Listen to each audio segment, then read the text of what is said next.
This photo is fake. It's a rather giant F-U. That's not the type of language, folks, we usually get from within inside Buckingham Palace. That's not the type of language courtiers working on behalf and closely with King Charles and Prince William usually choose to put in the public domain. But Prince Harry and Meghan Markle have gone too far this time. And the picture... Meghan Markle just dropped a bomb on the royal family and she didn't need words to do it. One perfectly timed Instagram post has left Buckingham Palace stunned and humiliated. No caption, no nod to Harry's emotional plea, just a cold, polished image screaming, "I'm not with you." Was this an accident or her boldest power play yet? That Meghan posted yesterday with no words, simply her husband and the 2 children, so soon after that interview where he attacked the royal family, where he claimed there was an establishment stitch-up, and when the delusional freak even suggested that people actually want him dead, has been a step too far.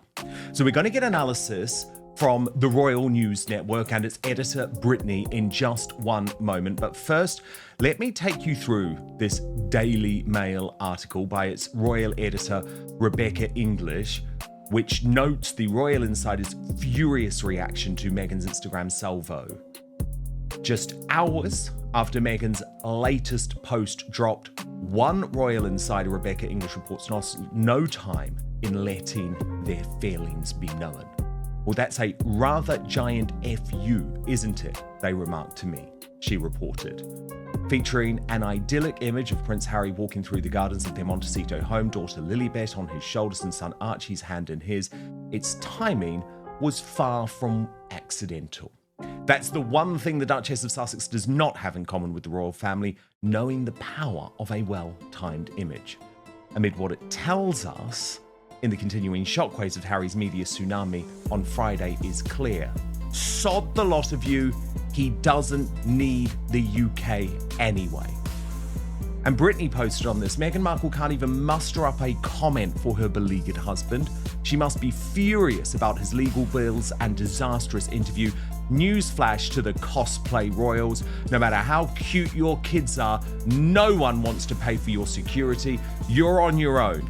Oh, and by the way, this photo looks faked too, or at least seriously manipulated. Royally Sage made the point that there are blurred lines in some places and sharp lines in others. This photo is fake.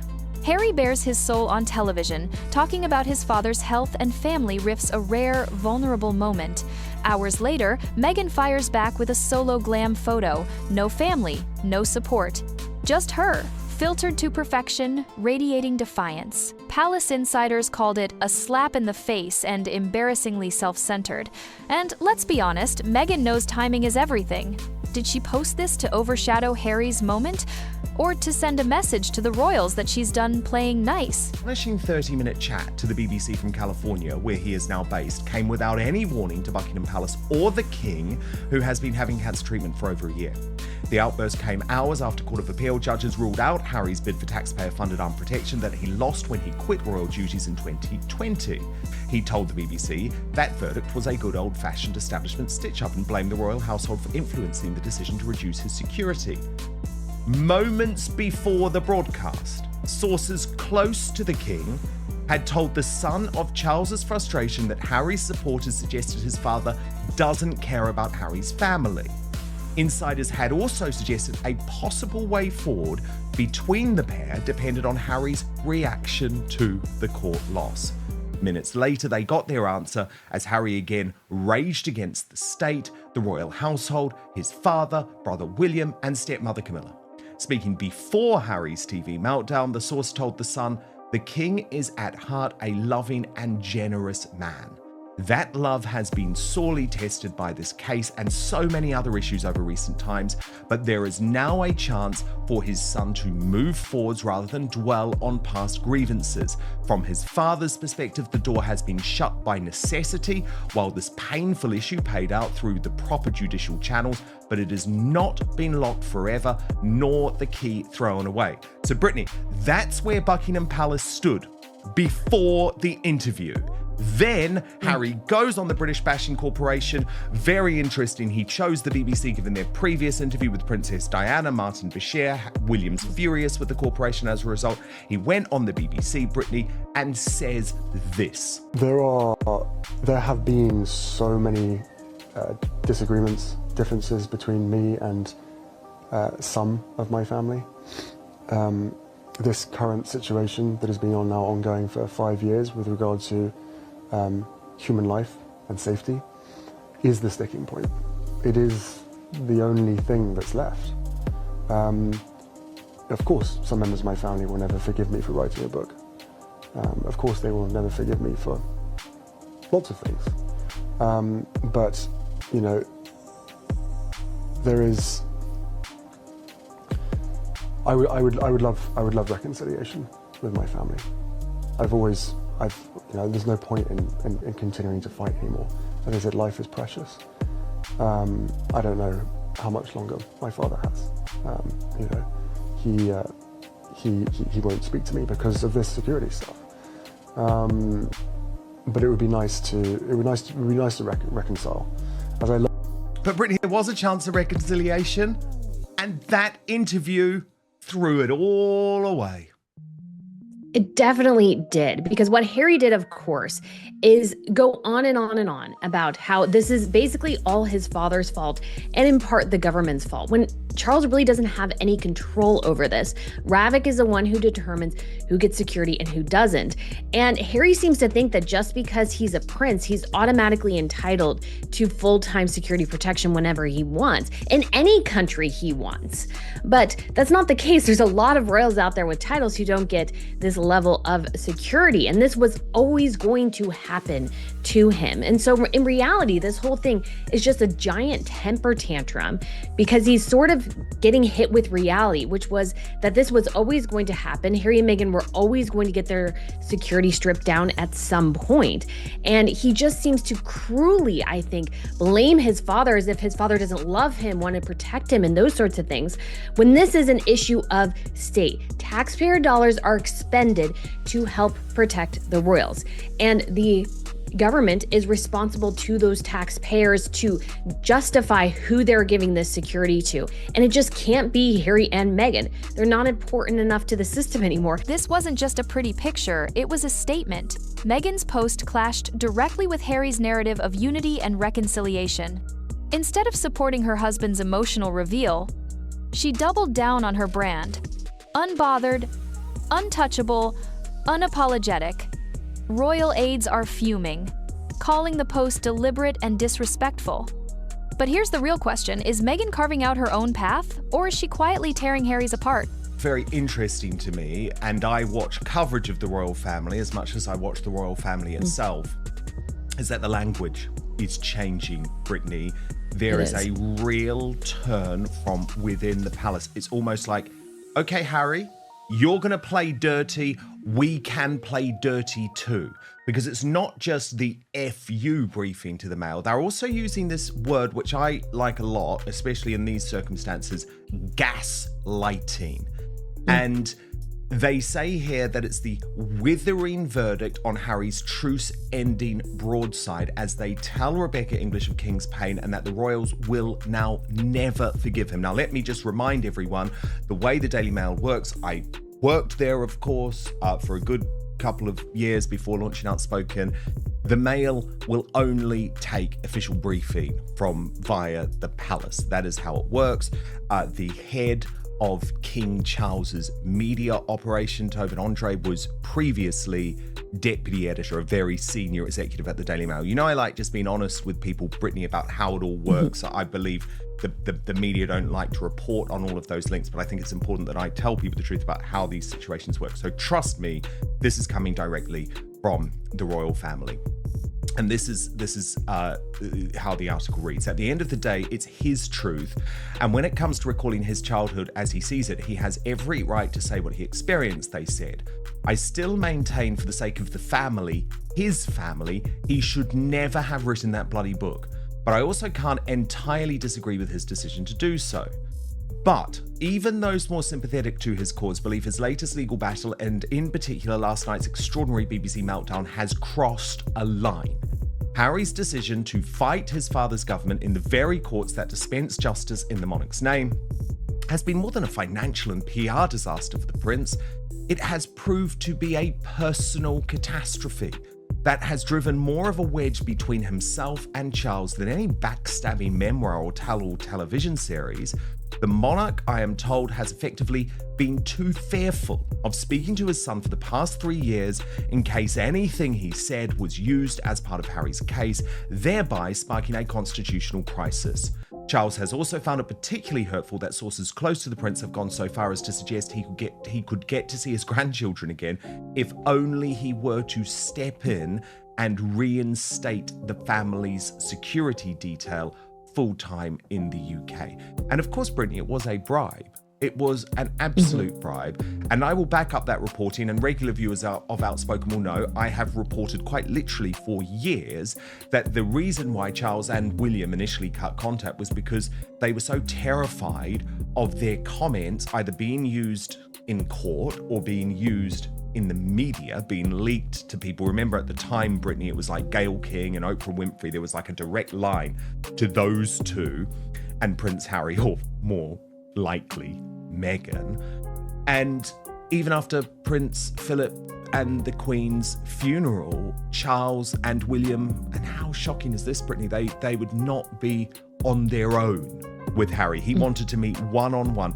They refused because they knew there had to be another witness there. So in case Harry said, oh, Charles said something racist, or, William threatened this, the other one would be able to back them up and say that didn't happen. So this isn't a new thing, but I guess the point is, once Harry actually turned this into a legal case, not versus a newspaper, Brittany, not versus an individual, but versus the King's government, it ratcheted up the potential importance of why Charles just couldn't have that contact. This isn't the first time Meghan has hijacked the spotlight. From the mental health docuseries to the Spotify debacle, even the Nigeria trip every time Harry tries to take the lead, Meghan steps in and makes it about her. And now, just as Harry attempts to win back public favor, Meghan drops this post bold, perfectly staged, and impossible to ignore. Coincidence?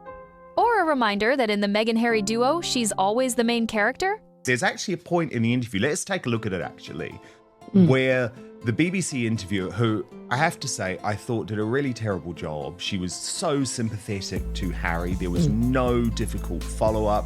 It was just like, oh, I've got a royal in front of me, I'm going to go along with his narrative, whereas actually nothing was off limits, we're told. So she needed to challenge and question and poke holes in the argument in a way that Oprah Winfrey didn't do, in a way that Tom Bradby didn't do, in a way that Anderson Cooper didn't do. But again, it's the BBC. We know why Harry chose the BBC. It was always going to be softball because the BBC is trying to get back on side with Harry because of the fallout over the Diana Panorama interview.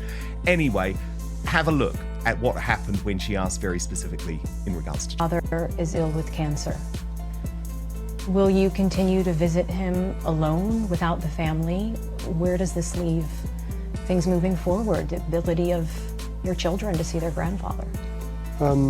Life is a precious thing, and I'm acutely aware of the fragility of that.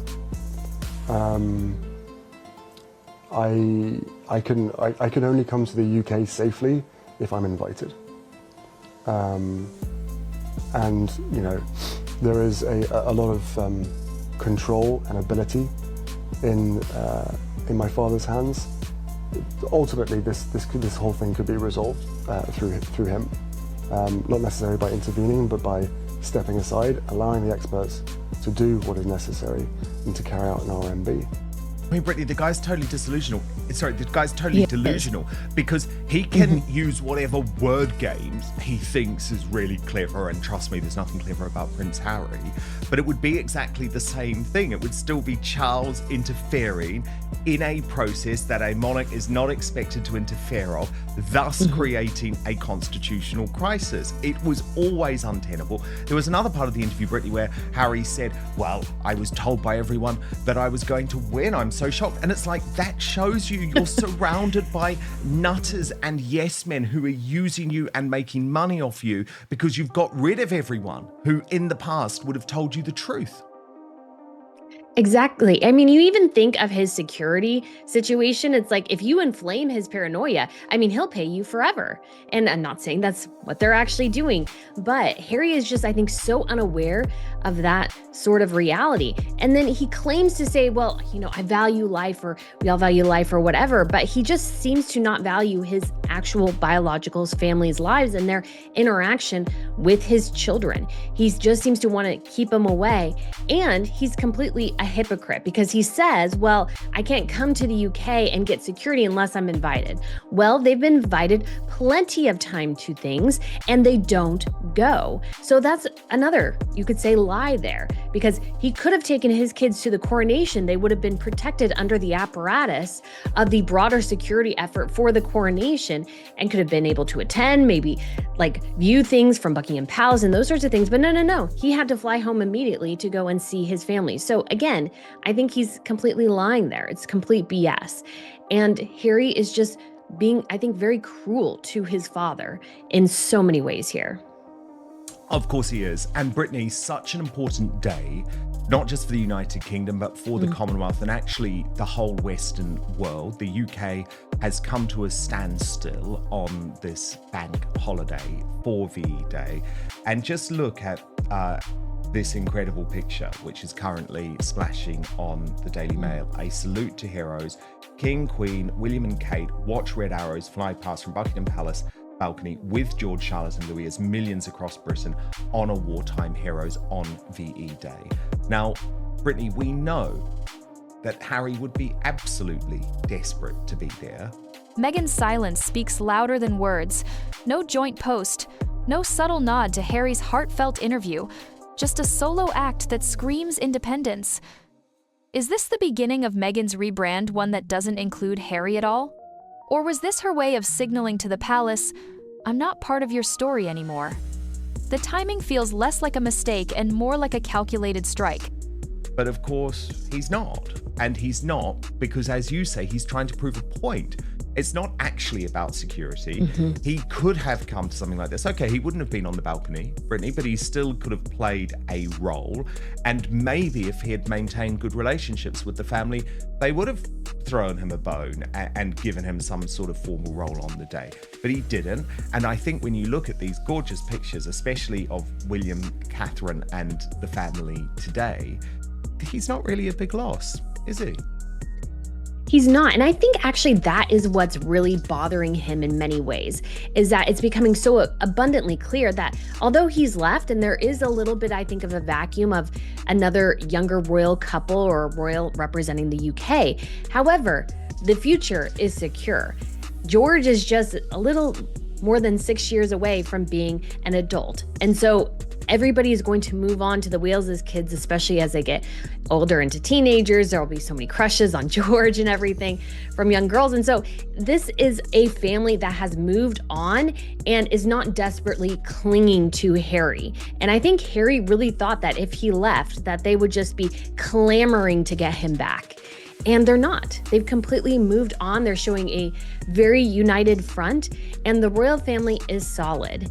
And although, again, I think they could use another younger royal member who's currently able to be a working royal, at the same time, we have a solid cast of amazing royals working. Sophie, we have Edward and Camilla and Anne, of course, and we also have the Duke of Kent there as well. And the Wales' kids will be adults here before too long. So Harry has definitely missed out.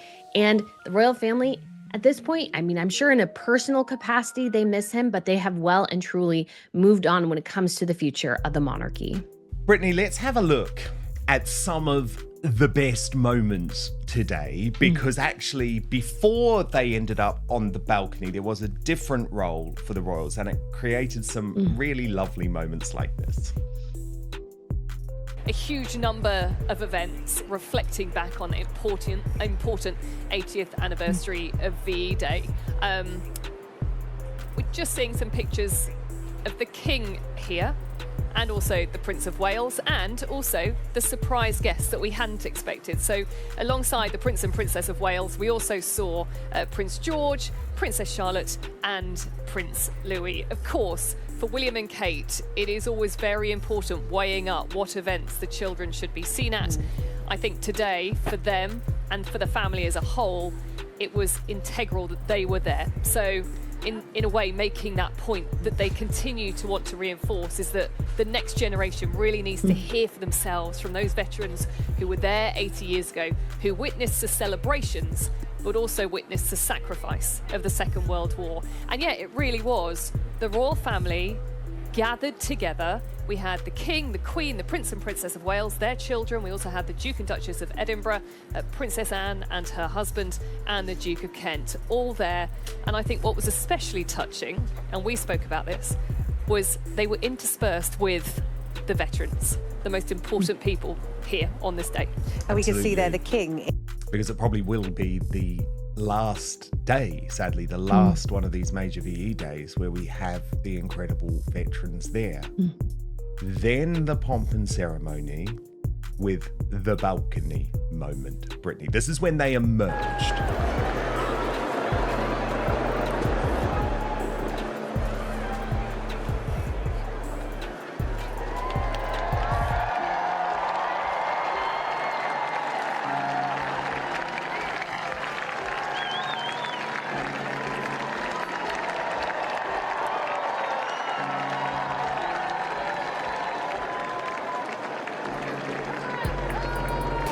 And Brittany, it is all building up to that moment of the fly past, which is just so amazing. I think we should just take it in. Red, white, and blue.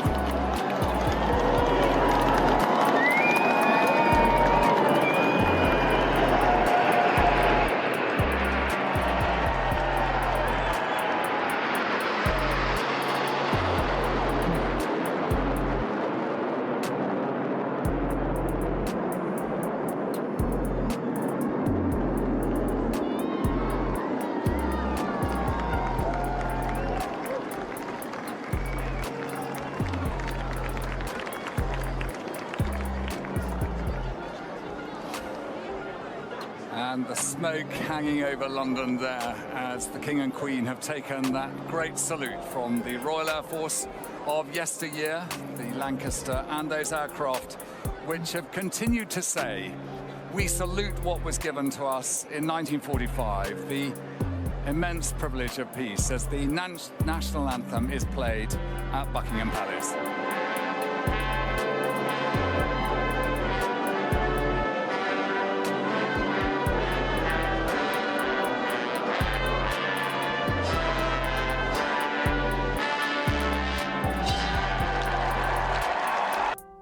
Oh, Brittany, what did you think?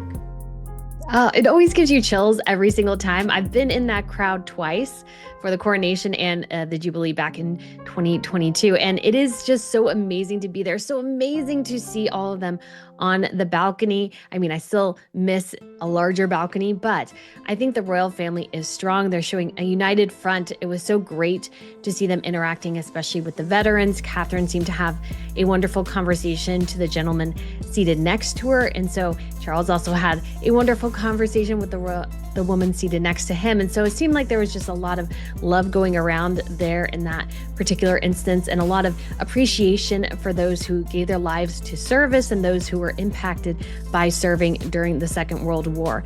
So I'm so excited to see the royal family out there. I wish I could be there, but I couldn't this time. But so exciting again to see everyone. And it's such a good representation of the monarchy and its future. This wasn't just a post, it was a warning shot. Meghan has shown she's willing to control the narrative, even if it leaves Harry in the shadows. Was this about power or the start of a bigger rift? What do you think? Was this Meghan's way of humiliating the royals, or simply proving she doesn't care what they think? Drop your thoughts below, because this story, it's only getting darker.